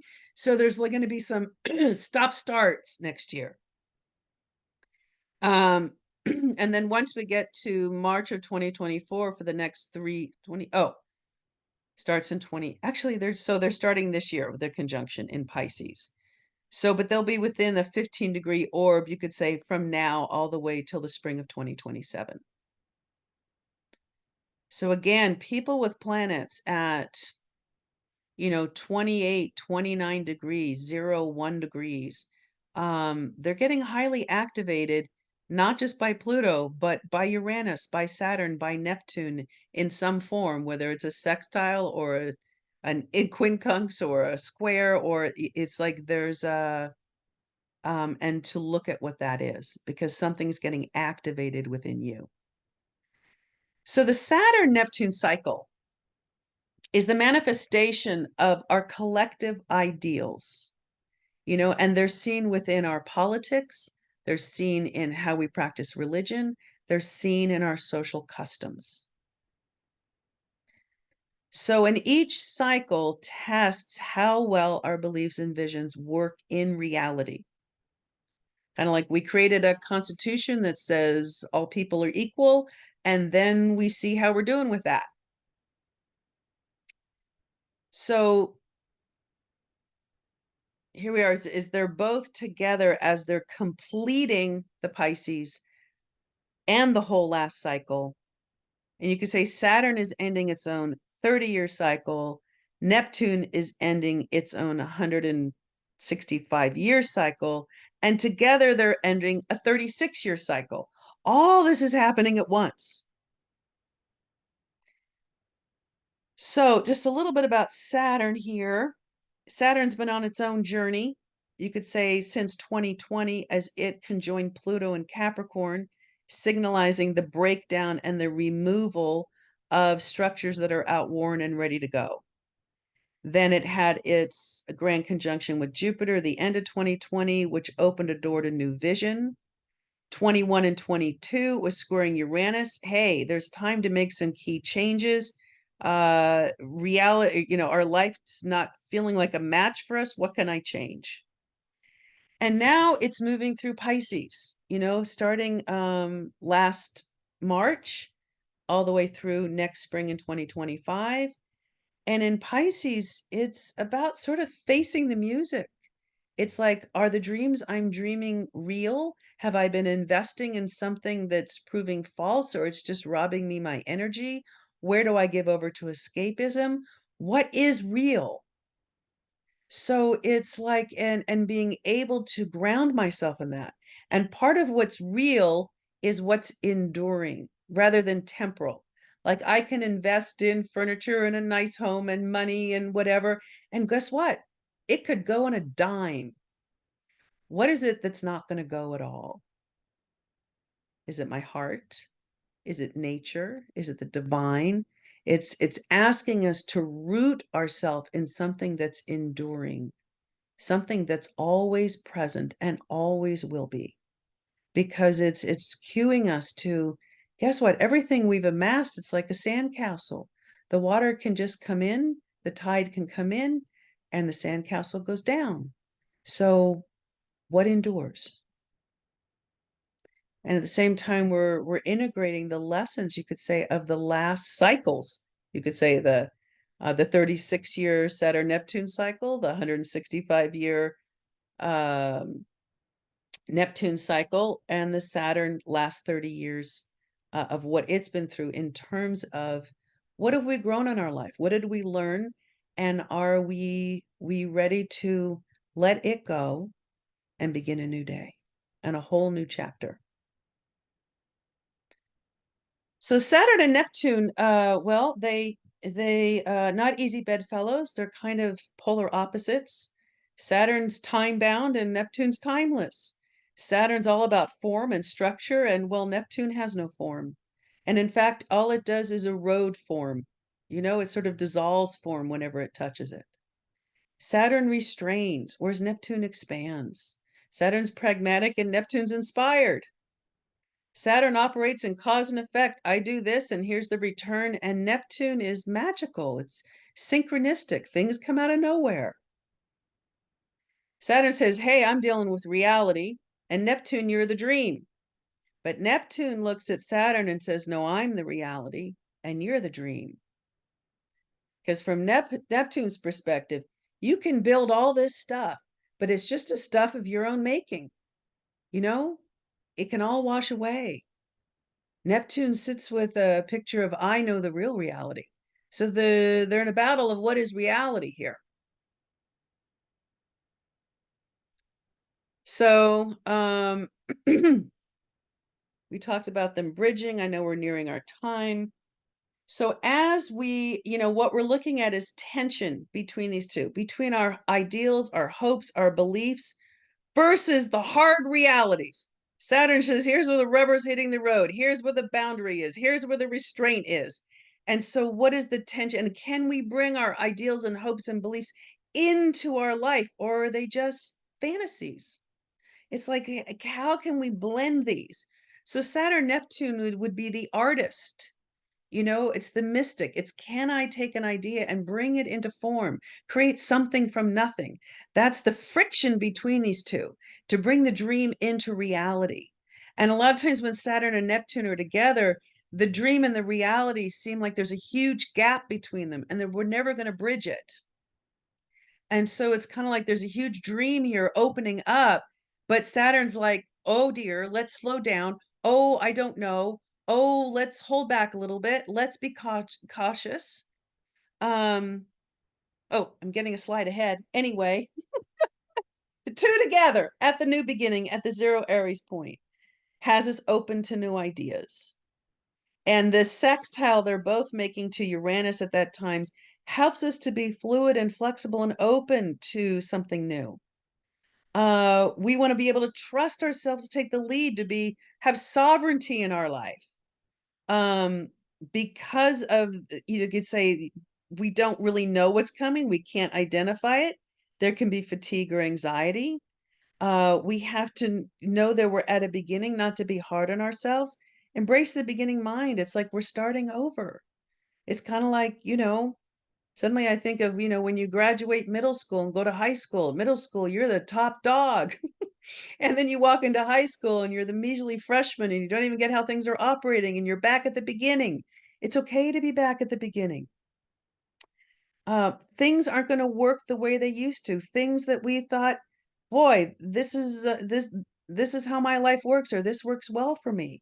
And so it's like, can we adjust? Also, I think escapist behaviors that, give us no real benefit other than, oh my God, we got to put our head in the sand for an hour or a week or whatever we do. It's like they're going to be really called out. They're kind of getting called out while they're in Pisces as well. We're not going to have the solutions. We're not necessarily going to know what's developing. What we can live with is the questions, and we need to ask good questions, you know, like, why am I here? More than, I don't know. Well, more base questions, kind of like, will Taylor be at the Super Bowl on time? You know? So, and we want to ask questions that challenge our lack of self-trust.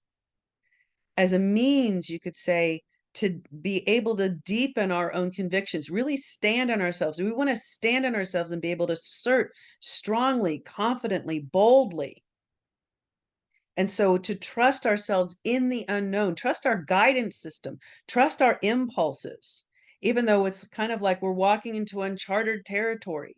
Kind of like, you know, when Columbus headed for America, had no idea where he was going, except he had a compass, I guess, and a map and a boat, you know, and he just headed there. It's like we all need to have that sense of adventure, that it's okay if it's not known, if we can just trust ourselves. And to, you know, give generous attention to how we take care of ourselves, uh, and to increase our own strength so we can meet these shifts. So Saturn will slow down the Aries influence because it restrains. So initially, it's going to restrain the impulsiveness or the spontaneity, which may not be bad. But see, I have 5 planets in Capricorn. I just go, oh, let's slow down the Aries. Me around Aries, I just go, ah. So anyway, it's going to slow us down. It'll have us consider next steps rather than impulsively take them. We may be more self-conscious, you know, wanting to actually exercise caution and restraint. Our strength of self is somewhat compromised. Again, it's like if you look at when Saturn crosses into the first house, it's like Saturn crossing into Aries. When Saturn crosses into the first house by transit, wow, it's kind of like I'm becoming something new. I don't know what that is. The way I used to be doesn't quite work the same. I'm in a whole new chapter in my life, and there's sort of an interest in who I'm becoming.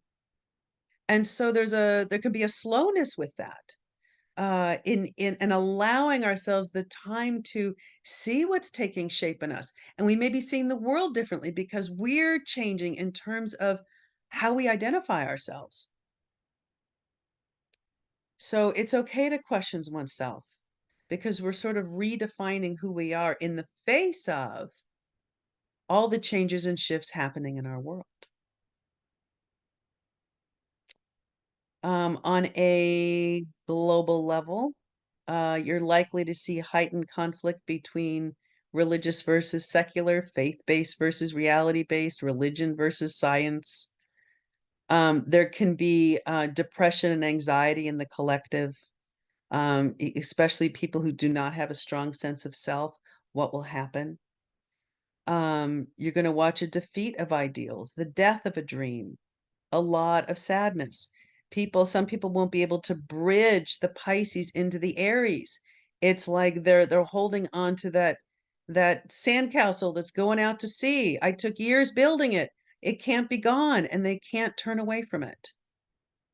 You're going to watch regulations of media, water, firearms, gun laws are going to be a hot topic. Water shortages, hot topic. How media is going to take off, and can there be any kind of restraints or things dealt with that? We'll see. Preservation of collective ideals and putting ideals into practice. So, you know, if we say love your neighbor as yourself, do we really mean that? Or is it just a nice thing to say in Sunday school? Or whatever it is. You're going to watch that the rise and fall of colonialism is so associated with Saturn-Neptune cycle. So what's happening with the whole colonialist sort of empires or mentality is going to unravel in some form. And then again, leadership. People will lose their leadership. There might be assassinations. There can be wars, you know, the spiritual war or the war for my ideals. And it also rules sports. So there might be some kind of change here in how sports operate. So, oh, I'm going to end with a really good thing. This is my last slide. The minor grand trine here with Neptune, Pluto, and Uranus. There are 3 times its exact. Once in 25, once in 26, and once in 27. But they'll be within a few degrees of each other, all the way from 25 to 29. So this is the collective movements here within the consciousness of humanity with Neptune, Pluto, and Uranus. These are the big guns. And so that they're all moving together is really quite extraordinary. It means a kind of a renaissance. I think you're going to watch arts and culture explode. It's like new technologies, information, enlightened thinking. So this is rebirth and renewal. So it helps us feel excited about what's coming rather than daunted. It's like we might get swept up in the freedom of it. There's a freedom, there's an expansion, there's a movement, and we're moving away from, you could say, there's ways we've lived that are the same ways that our parents lived and their parents, and those things are falling away, and that can feel, well, scary because we want to cling on to what we know, what's familiar. And yet it's like this minor grand trine says, no, you can let go. It's like, ride this one. It's like you don't know what you're going to discover when you let go and enter a new way of living. So this is just a really nice aspect that really sort of supports the collective movement and keeps us from going into sort of personal crisis or shutdown, internal shutdown, trying to keep up with it all. So that's it, I think. Did I go over time? Do we have time for questions? How are we doing? It is 6:53. We still have some time for questions if anyone has any.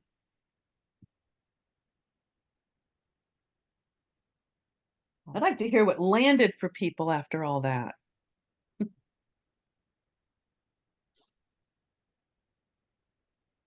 I think you've overwhelmed them. Have I overwhelmed y'all? It's okay though. They get Well, I'm going to give you all the slides because it's like there's a lot of information on the slides and I touch on it, but it's kind of like yeah, all these dates and possibilities can seem like a lot, but when you start to look at the Uranus, Neptune, and Pluto all together, it's kind of like it's like a real movement for entering a whole new way of living. And at the same time, a real identity adjustment in who we think we are or know ourselves to be, what it is to be human, and how to stand in it and move with the change. Yes. We have a question, and this is an interesting one. Okay, good. Elise wants to know, when Saturn and Neptune conjunct a node, what would that Yes. indicate? Which node? Oh. For me personally, it's North Node. Elise is with me. Yeah, that's what I would be curious about. Oh, it's going to conjunct her North Node. Yeah. Boy, does that call you to your soul's purpose. Truly. Really calls you to your soul purpose. What is your North Node? Where is it?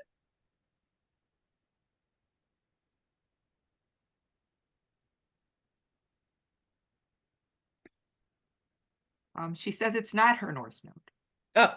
Oh, hers is in Cancer, she says. oh, well, then is it at 0 Cancer? Because then it'd be a crisis. If it's a conjunction, it really calls you to it. Next year, it's at Pisces. That's what she said. So my question Yes. is, Yeah. Saturn and Neptune are going to conjunct the North Node where the North Node is going to be. Oh. Not my North Node. The North Node in the sky, in Pisces. Yes, it's going into Pisces in 2025. And Saturn Uh-huh. and Neptune are going to get very, very close. Oh, not exact, but close. Right. It's within a 3-degree orb. Okay.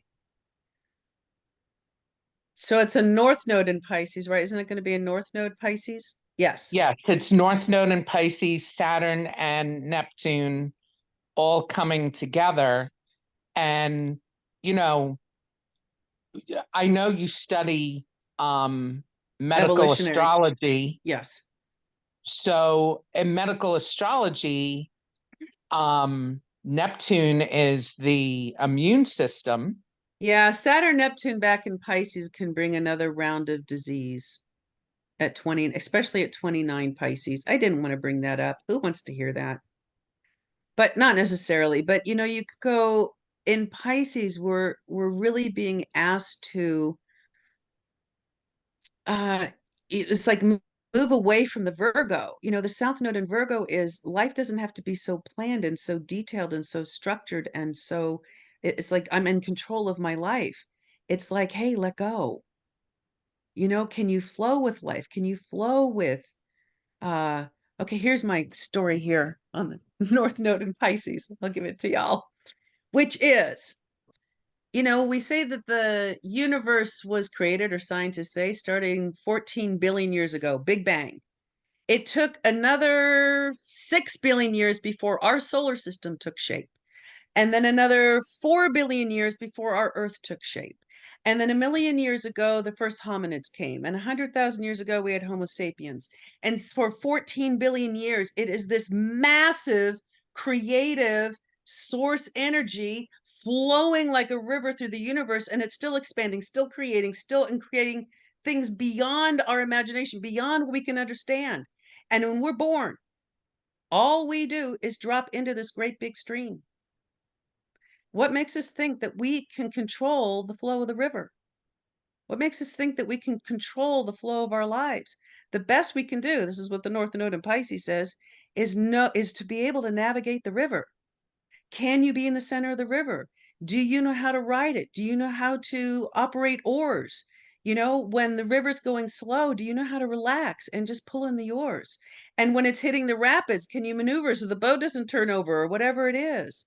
So the North Node is saying, can you trust the river here? The river of life, this big dance that we're all in, and not try to hold tightly to your plan and your sense of control. So I think the Saturn Neptune is going to bring up, you know, control is an illusion. Can you move with this? You're connected to something so much larger than yourself, whether it's humanity or the dance of creation, or, you know, we're all part of this big thing. And can we just let go and move with it? So that's what I would say about it.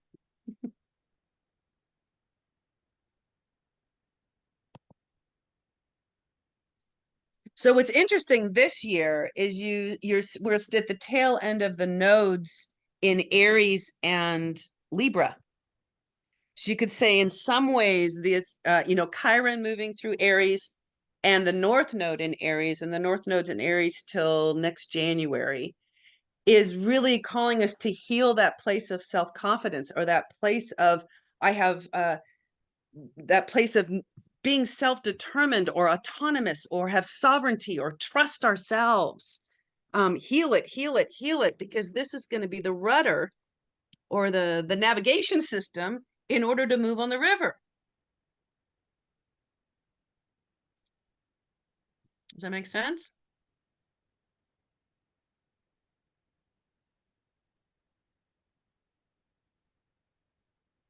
Did I lose y'all?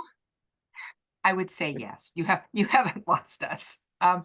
You know, it's I think the sentiment I see coming through generally is, I think we're all so excited about all these changes, but yet Yes. there's that little bit of fear that you always experience before something happens, because you Yes.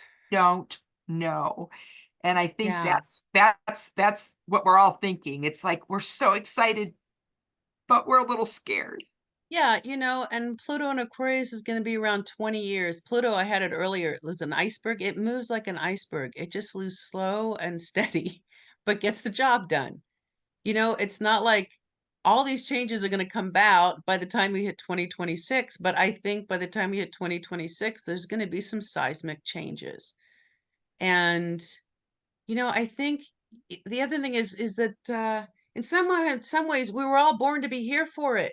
It's like we got a front row seat to some big shift within human consciousness and humanity. And when there's this kind of movement and these kinds of shifts, the potential for healing, inner healing, the potential for awakening, for transformation within our own soul development becomes really accelerated.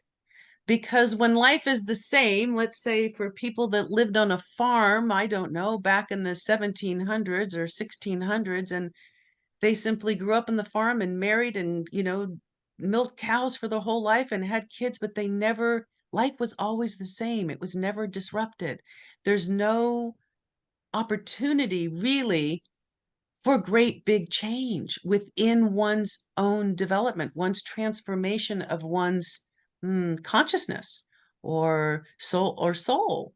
And so this is the great opportunity of this time.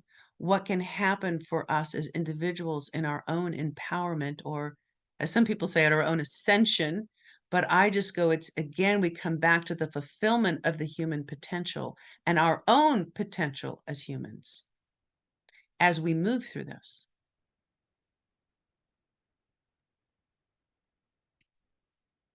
Thank you, Liv. I think Yeah. that this was wonderful. We all have so much to think about now.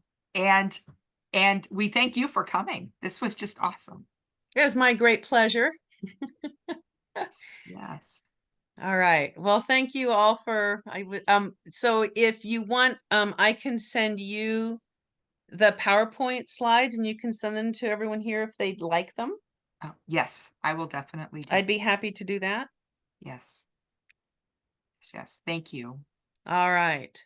All right. All right, everyone. Oh, just last thing, another power up is going to be the April 8th eclipse. There's our first big movement in Aries here. 6 planets in Aries on April 8th. And Chiron is conjoined the sun moon at that eclipse. And it's a total eclipse going from Vermont down to Texas. So we're getting Aries up. All right. Yes. All right. Any last questions, guys? Any? No? All right, then, Liv, we're going to say thank you. Okay. Thank you and good night. Good night. Okay. Bye-bye.